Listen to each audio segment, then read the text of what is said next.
Alright, so this is going to be a sort of unboxing video for the second edition of a card game I designed called KyotOkia.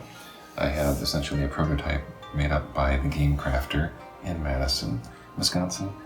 Last year for my birthday I had a first prototype version put together of this game, and I've made a few changes and tweaks since then. I have some people lined up who are interested in playtesting it this time around, so I thought I would give you a sneak peek of what's in the box and kind of compare what's different from the first edition I did, and just kind of also give you an idea of the quality you can expect if you chose to get something printed from the game crafter at some point in time.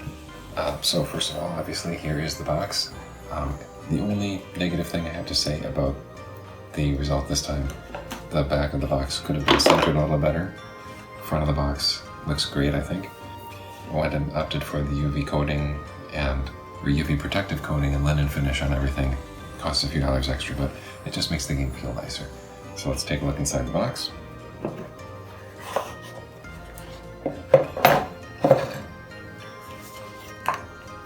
Okay, one thing I opted for was just to make a little standee for a first player marker. There we go, your little geisha figure. A couple of decks of cards. I did get some actual poker size card boxes to keep things sorted in the game box here. This is just a marker for the current season. The dice are included for a solo variant of the game if you want to just try to go for a high score. Got some player reference cards. They just kind of go through the actions you can do on your turn in the game.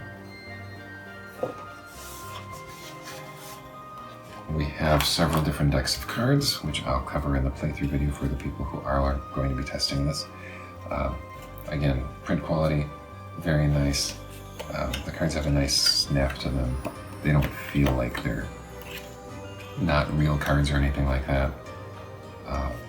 The artwork turned out well, everything is nice and centered, everything lines up.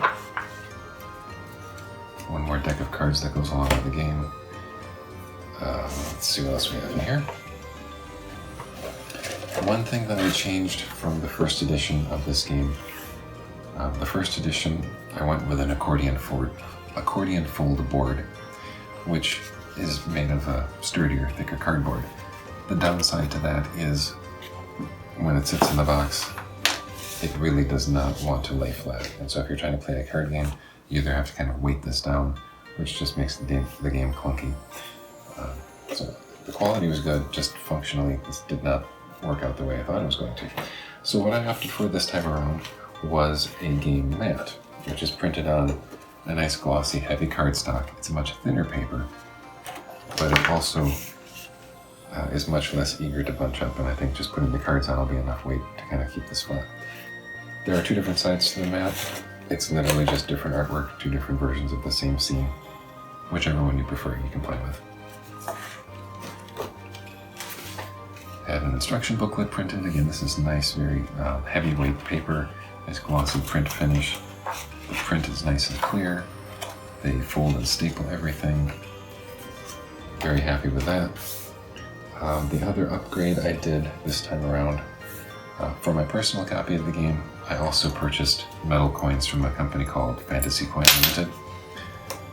They have a set that's called Feudal Japan, and it comes with these they have three different styles and sizes of coins. These were a bit pricey, so unfortunately I could not include this in the copy of the game that will be circulating around. But I didn't want you to have to either source your own coins or anything like that, so I opted for punch-outs. So I had a similar number of coins made in the same general shapes and denominations. So you've got the 10-point gold coins, you've got the 5-point silver coins, and then you've got the 1-point copper coins. So I think that'll be a nice compromise between having just cardstock cutouts or having to source your own coins or just keep track of score on a piece of paper or something like that. Alright, So that's an unboxing video.